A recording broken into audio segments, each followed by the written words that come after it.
Bienvenidos al tema de hoy, riesgos laborales. Mi nombre es Melanie Vallenilla, soy ingeniero industrial y seré la profesora de la materia de higiene y seguridad industrial. No olviden usar los foros de preguntas que se encuentran en la plataforma para aclarar dudas.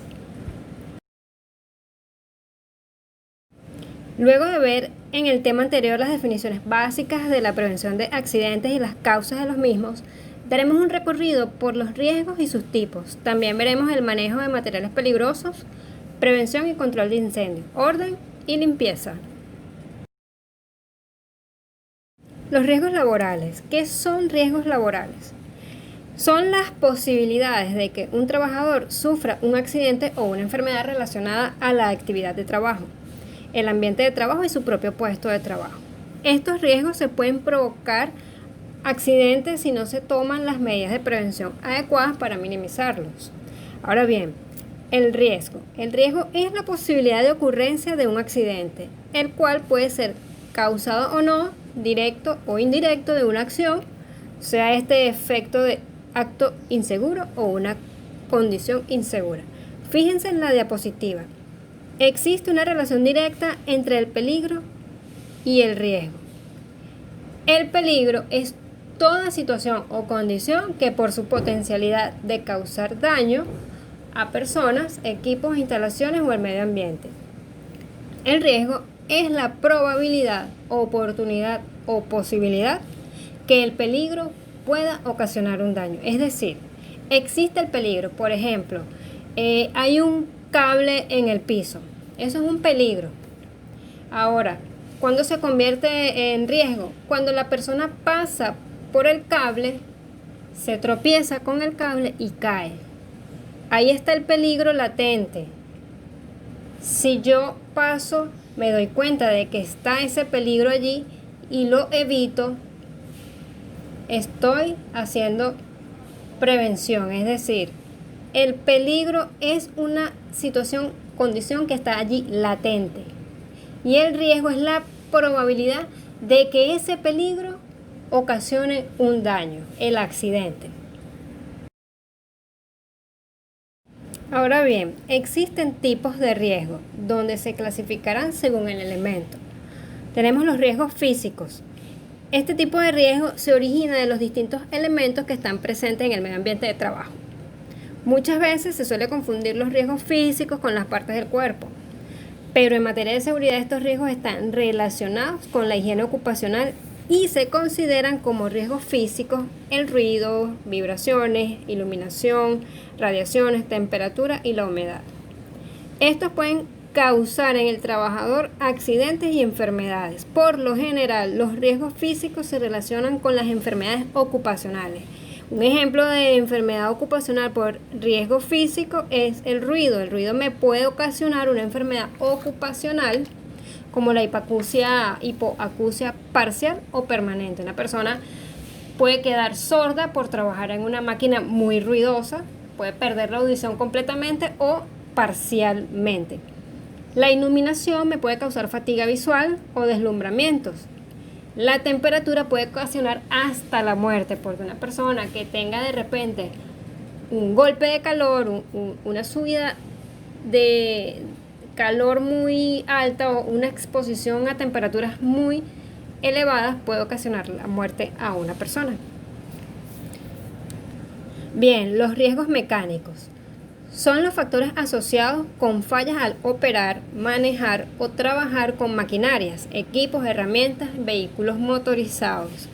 El riesgo mecánico es la probabilidad de ocurrencia de accidentes tales como cortes, abrasiones, punciones, contusiones, golpes, atrapamientos, cortadas, caídas de diferente nivel, de mismo nivel, entre otros.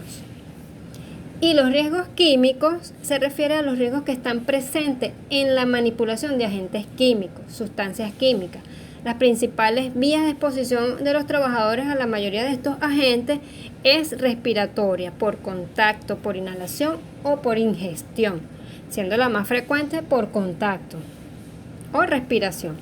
Los agentes químicos causan principalmente enfermedades ocupacionales, al igual que los riesgos físicos. Estos agentes se presentan en forma de líquidos, sólidos, polvos, humos, vapores y hasta gases.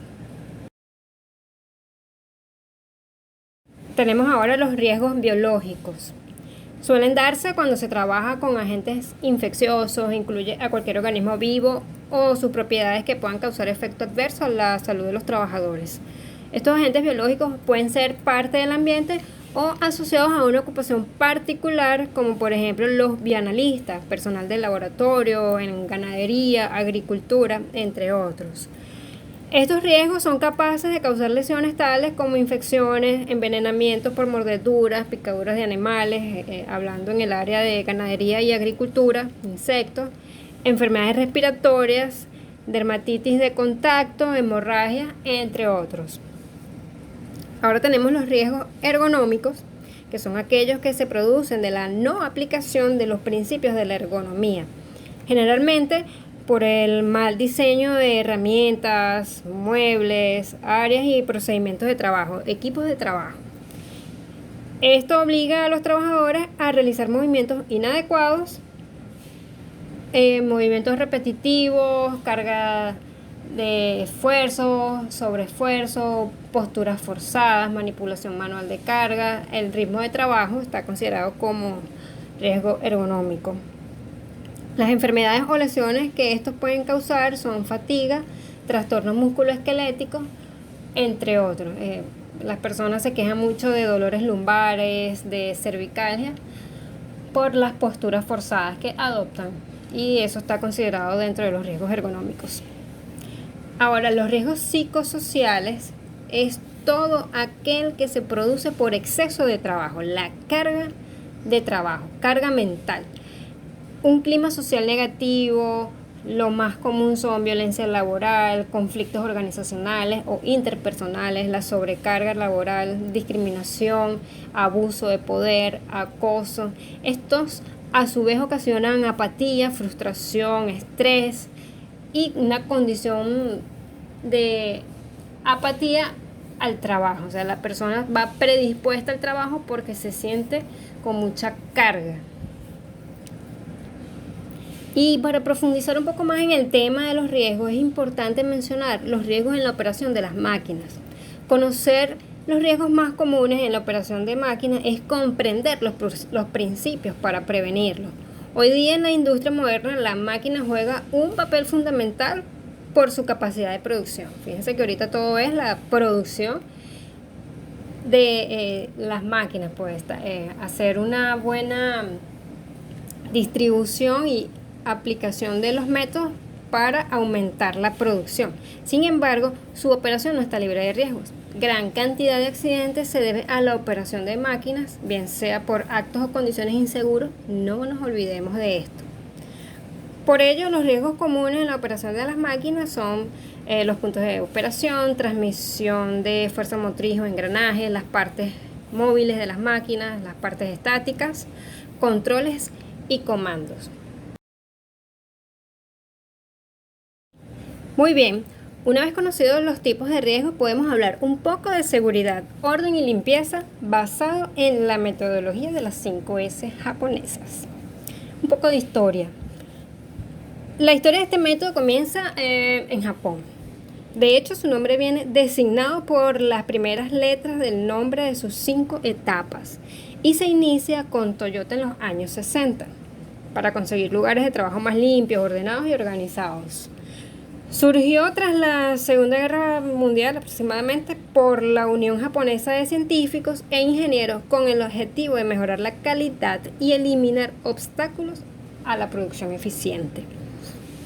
En un principio se aplicó el montaje de automóviles, pero en la actualidad tiene aplicación a muchos sectores, empresas y puestos de trabajo. O sea, cualquier parte, cualquier empresa, hasta en la propia casa, se puede aplicar las 5S. Varios estudios estadísticos demuestran que aplicar las primeras 3 S da lugar a resultados interesantes para el crecimiento de la producción y la mejora y la reducción de los accidentes.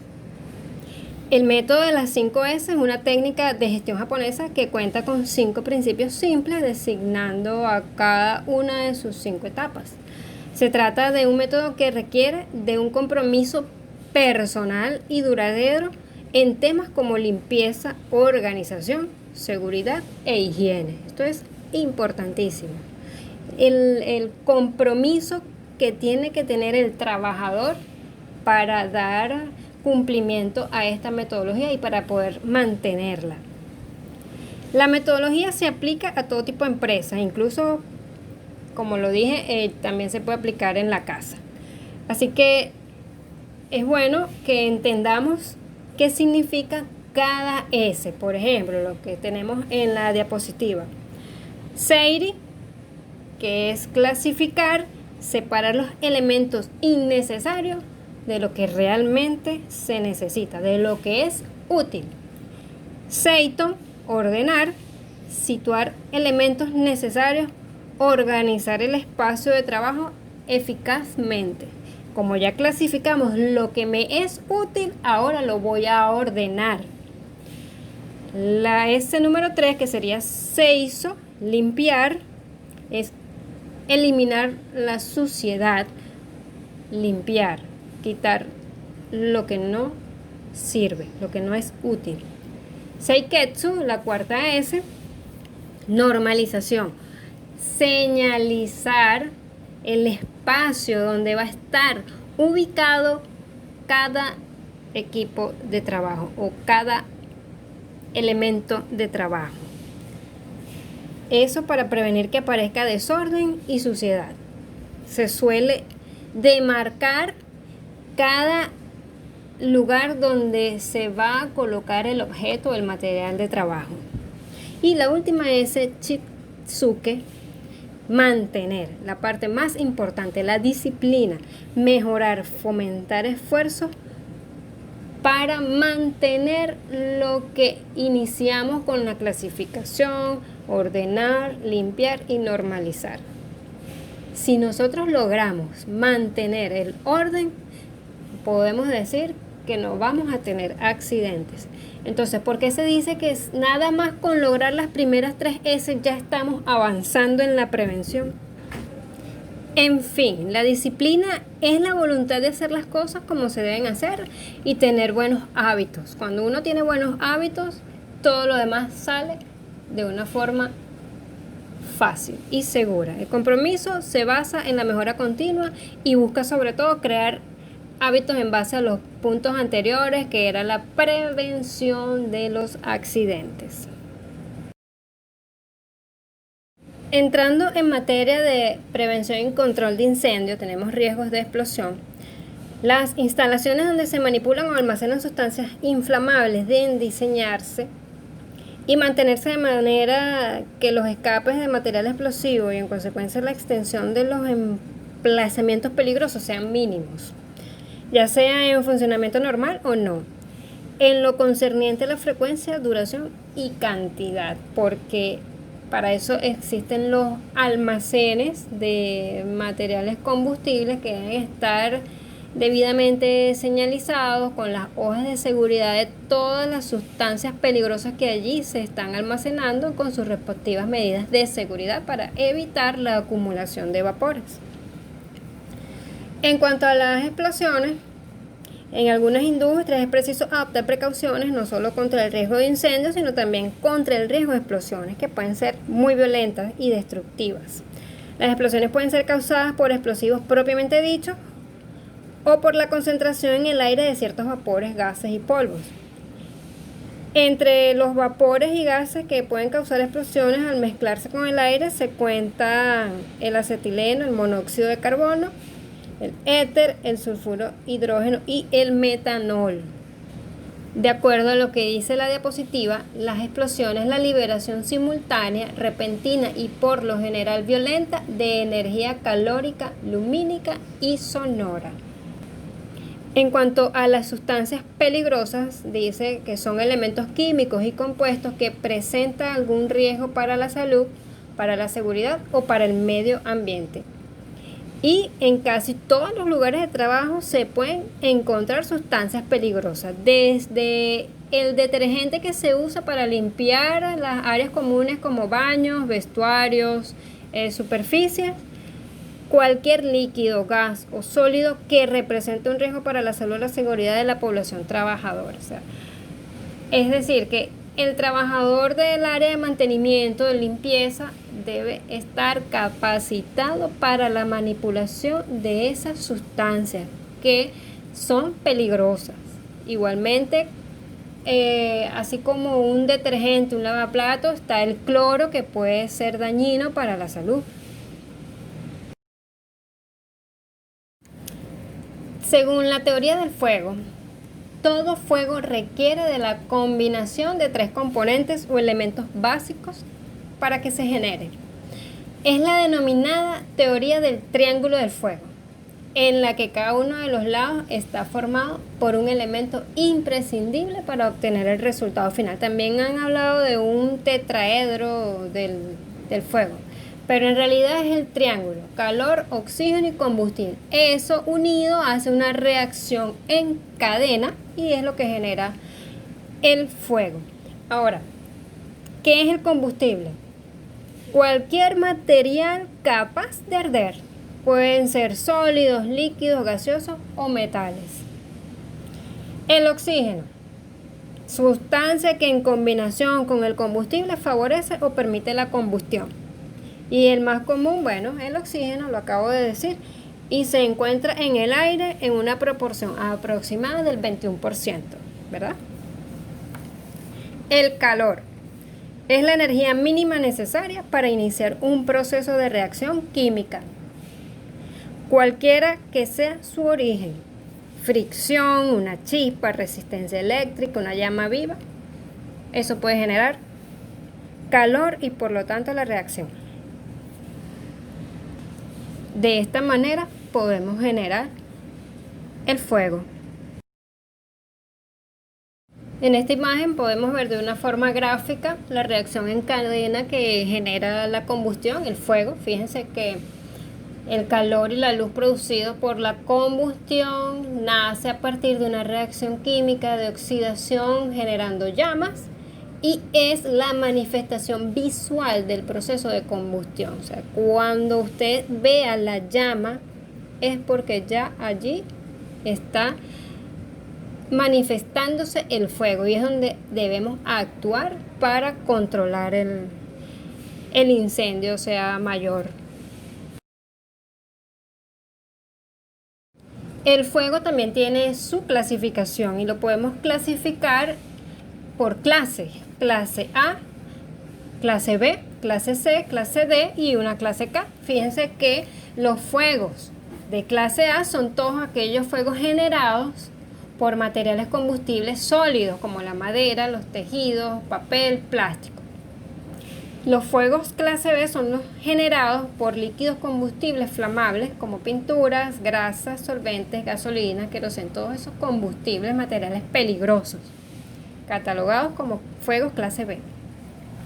Los clase C son esos fuegos generados por equipos eléctricos, electrónicos. El agente extintor no debe ser conductor de la electricidad, es decir, no podemos usar agua, por lo que las soluciones acuosas, como el agua o la espuma, negativo, no se puede usar.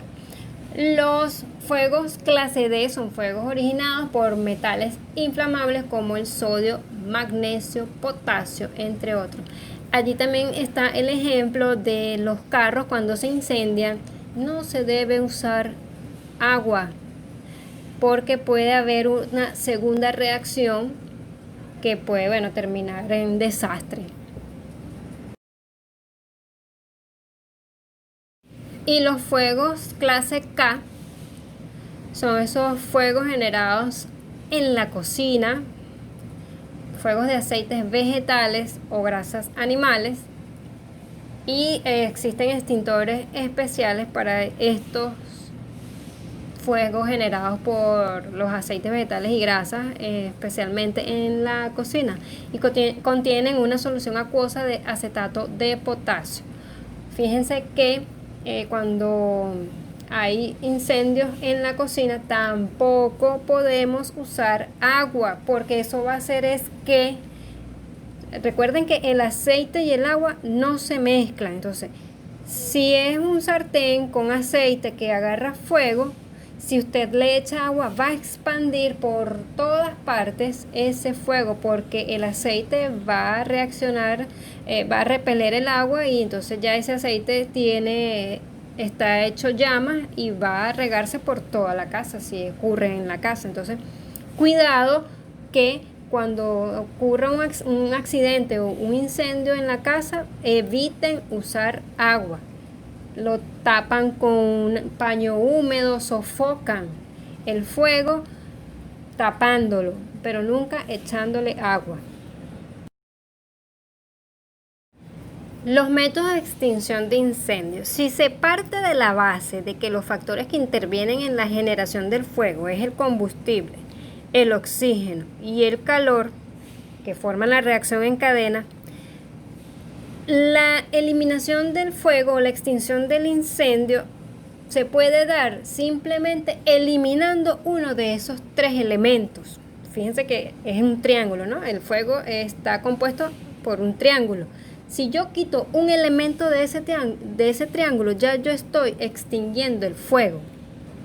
Por ejemplo, por enfriamiento, si yo le echo agua al fuego, lo voy a eliminar siempre y cuando teniendo en cuenta la clase de fuego. Recuerden que la clase K y la clase D y la clase C no puedo usar agua. Solo el agua se usa para los fuegos clase A. Recuerden esto. Por sofocación, ¿cómo yo extingo el fuego por sofocación? Cuando se aparte el oxígeno del triángulo. Si yo, fíjense allí, la vela se le colocó un vaso, se tapó con un vaso y la estoy sofocando, le estoy eliminando el oxígeno. Cuando se elimina el oxígeno, se apaga la vela.